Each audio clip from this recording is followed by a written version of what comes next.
आगे आज क्या क्या रणनीतियाँ तैयार की गई? आज समाजवादी पार्टी के ब्लॉक प्रमुख द्वारा बीडीसी सदस्यों का, प्रधान का और क्षेत्र के वरिष्ठ नागरिकों का ब्लॉक प्रमुख द्वारा सम्मानित किया।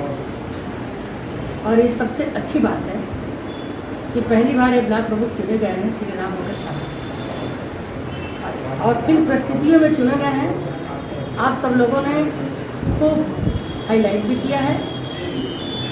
और सबसे बड़ी बात है कि देखा भी आपने किस तरह से भाजपा के लोगों द्वारा रोका गया इनका नॉमिनेशन ना हो, लेकिन आप पत्रकार भाइयों की तरफ से सूझबूझ से, समाजवादी पार्टी के नेताओं के सूझबूझ से और सबकी एक रणनीति बना करके इनका नॉमिनेशन करवा करके भारी मतों से विजयी बनाया गया है। मैं इस परिप्रेक्ष्य में ब्लॉक प्रमुख जी को बधाई देती हूँ, सारे पीटीसी सदस्यों को मैं बधाई देती हूँ और अपने समाजवादी पार्टी के कार्यकर्ताओं संगठन के लोगों को भी बधाई देती हूँ। जो इनके साथ लगे रहे हैं वरिष्ठ नेतागण, मैं उनको भी बधाई देती हूँ कि उन सभी लोगों के सहयोग से भी आज जो स्वागत समारोह हुआ है उसमें सबसे बड़ी बात जो छन करके आई है कि किस तरह से सिंगरौली के क्षेत्र में जो पहले विकास हुआ था माननीय मनीष रावत विधायक जी द्वारा, मैं जब सांसद थी, मैं यही बताती चलूँ, मैं 2 बार सांसद रही हूँ, मैं विधायक रही हूँ। सिंगरौली से 22 वर्षों का मेरा साथ रहा है। मैंने सिंगरौली क्षेत्र को बड़ी, सीके बाबू मेरे सहायक थे और सीके बाबू ने सिंगरौली क्षेत्र को बड़े अच्छी तरह से, क्योंकि यहीं के रहने वाले हैं, और एक एक गली हमको सिंगरौली के क्षेत्र को दिखाया, मनीष जी को दिखाया और एक रूपरेखा हम लोगों ने बनाया कि किस तरह से सिंगरौली का हम विकास करें। हम लोगों ने कई पुल, बड़े बड़े पुल ले आए। हम कई, मुझे नहीं लगता है कि शायद सीतापुर जनपद में किसी भी विधानसभा क्षेत्र में इतनी डामर रोड की सड़कें बनी होगी जितना हम लोगों ने सिंगरौली में बड़ी बड़ी सड़कें बनाया। हम लोगों ने कॉलेज खोला, हम लोगों ने स्कूल खोला और बहुत जगह हम लोगों ने टंकियाँ भी दिया, पानी की टंकियाँ, बड़ी बड़ी टंकियाँ, नल भी बांटा। बच्चों को जहाँ पर ज़रूरत थी बच्चों को सहयोग की। हम लोगों ने इनके लिए खेलने के लिए स्कूल भी, मैदान, उसको भी हम लोगों ने किया, बनवाया। आवासीय लोहिया आवास करवाए, जनेश्वर मिश्र आवास हम लोगों ने दिलवाया।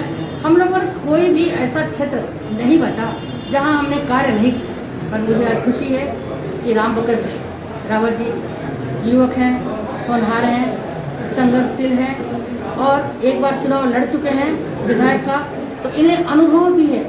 तो हम लोगों के साथ जुड़ करके अब ये हमारे साथ जो विकास अधूरा रह गया होगा, हम समझते हैं कि विकास की गति निरंतर चलने वाली गति है, ये कभी पूरा नहीं हो सकती है। तो जो अधूरे काम पड़ गए हैं हम सब कोई मिल करके उस कार्य को करेंगे। और मुझे बताते हुए खुशी हो रही है अब की अखिलेश जी की बात, क्योंकि जनता ने ठान लिया है कि हम अब अखिलेश जी को ला करके हम दम लेंगे। और हम लोग भी कहते हैं आज चलो अब विकास की डोर टूट गई है, अब विकास की डोर, आओ अब लौट चले अखिलेश की ओर। निश्चित तौर से जनता मन बना चुकी है। आपने देखा होगा पंचायत चुनावों में किस तरह से भारी बहुमत से हम लोग जीते हैं, लेकिन पंचायतों में या ब्लॉक प्रमुखों में किस तरह से दबंगई की गई है, किस तरह से शासन प्रशासन द्वारा पहले से वोट में चिन्ह लगा करके, बैलेट पेपर में चिन्ह लगा करके रख दिया गया। और लोगों को, मैं आपको लखनऊ की बातें बता रही हूँ, अपने ब्लॉकों की बात बता रही हूँ, क्योंकि मैं वहाँ से सांसद रही हूँ। वहाँ पर चिन्ह लगा करके पहले से बैलेट पेपर रख दिया गया था और लोगों को भेज दिया गया कि जाओ वोट करके बैलेट पेपर डालो। किस तरह से दबंगई हुई है आपने यहाँ भी देखा, कमलापुर में देख लीजिए, गोली चल गई। मैं ये कहती हूँ इतनी सरकारें आई और गई, आप लोगों ने भी देखा, लेकिन इस तरह से दबंगई चुनाव में नहीं। ये लोकतंत्र की हत्या है, संविधान की अवहेलना है। सबको लोकतंत्र में अधिकार मिला है, चुनाव लड़ने का अधिकार मिला है, और इस संविधान के तहत लोगों को चुनाव नहीं लड़ने दिया गया, नॉमिनेशन नहीं करने दिया गया। अरे ये तो छोड़िए, बड़ा दुख हो रहा कहते हुए लखीमपुर खीरी में महिलाओं की साड़ियाँ फाड़ दी, कई जगह बेटियों के साथ बदतमीजियाँ की गई हैं, महिलाओं को आगे नहीं आने दिया गया है। ये है बीजेपी की सरकार, अब कहती है बेटी को पढ़ाओ, बेटी को आगे बढ़ाओ, लेकिन आज बेटियों की क्या हालत हो रही है उत्तर प्रदेश में। सब जगह, मैं तो महिला हूँ, बहुत दर्द है, क्या बताएं, बड़ी तबाही है, महिलाओं की जिंदगी फैलती सही है। आज भाजपा ने महिलाओं की जिंदगी को किस तरह बना दिया है कि आप देख लीजिए, गांव की तस्वीरें बदल गई, दुनिया के नक्शे बदल गए, गांव गली में हर तरफ चर्चा है, शहर की चकाचौंध बदल गई है, लेकिन आज इस भाजपा ने सब कुछ खत्म कर दिया। आपको याद होगा इसके पहले माननीय अखिलेश यादव जी की सरकार, क्या उन्होंने नहीं किया था? क्या बेटियों को साइकिल नहीं दिया? क्या नौजवानों के हाथों में लैपटॉप नहीं दिया? क्या छात्रवृत्तियां नहीं दिया? क्या पेंशन नहीं दिया? क्या 102, 108 एम्बुलेंस नहीं चली? लेकिन आज क्या हो रहा है? ऑक्सीजन की वजह से कोरोना में लोग मर गए। महिला अपने पति को बचाने के लिए मुंह से सांस दे रही थी कि हमारा पति बच जाए, हमारे मुंह से सांस देने में, लेकिन पति को नहीं बचा पाई। अरे आपको बताते हुए मुझे दर्द हो रहा है। बनारस में जो वहाँ के देखते हैं, बनारस में जब 2-2, 250 लाशें जब जलने लगी, तो वहाँ पर जो वहाँ के जो लाशों के जो राजा हैं, जलवाते हैं, वो बैठ के रोने लगे कि क्या मुझे ऐसी आमदनी चाहिए, मुझे ऐसी आमदनी नहीं चाहिए।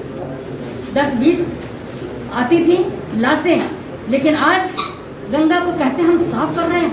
आज गंगा कितनी मैली हो गई है, आज लाशों का ढेर गंगा में बहा, मिट्टी के किनारे बहा, कोई पुरसाहार है, वेंटिलेटर नहीं है, दवाइयाँ नहीं है, और कहते हैं अरे जब लोकसभा में आपने कहा कि ऑक्सीजन की वजह से कोई नहीं मरा है, इतना बड़ा झूठ लोकसभा में दिया जा रहा है।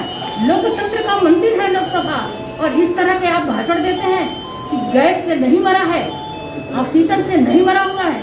लेकिन आपने देखा कि अब बहुत सारे लोगों ने जान लिया अस्पताल और ऑक्सीजन का क्या संबंध है, ऑक्सीजन कितना महत्वपूर्ण हम सभी लोगों के लिए। बल्कि सबको सोचना चाहिए, आज जो पेड़ काट दिए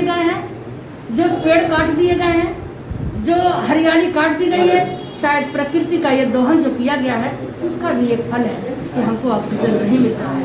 आज कोरोना की झूठी रिपोर्टें दी जा रही हैं, और अब कोरोना सुनने में आ रहा है, पढ़ने में आ रहा है कि तीसरी लहर कोरोना की तैयार है। मुझे नहीं मालूम कि कितनी व्यवस्था की गई है, पर अभी सुबह अखबार देखिए, अखबार भरे पड़े हुए हैं कि स्ट्रेचर पर मर जा रहे हैं मरीज, अस्पतालों में दवाइयाँ नहीं हैं, एम्बुलेंस हड़ताल पे है, एम्बुलेंस के कार्यकर्ता कर्मचारी, लेकिन वहाँ पर दवाइयाँ नहीं मिल पा रही हैं, लोग गेट पर मर जा रहे हैं। ऐसी सरकार क्या जनता चुनेगी?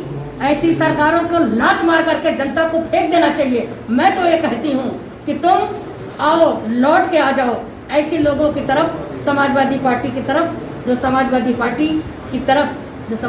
पार्टी तुम्हारी तरफ निगाह लगाए बैठी है, कि जो हर तरह से तैयार है विकास के लिए, और हम सब सिधौली के विकास के लिए अब भी अग्रसर हैं। जो काम हमारे छूट गए हैं, हम सब जनप्रतिनिधि, हमारे जो 7 लोग हैं, मिल करके हम सिधौली का जैसे पास कार्य जैसे हमने पहले कार्य कराया है, उसी तरह से आगे बढ़ाने का कार्य करेंगे। आपने मुझे बोलने का समय दिया, इसके लिए आपको धन्यवाद।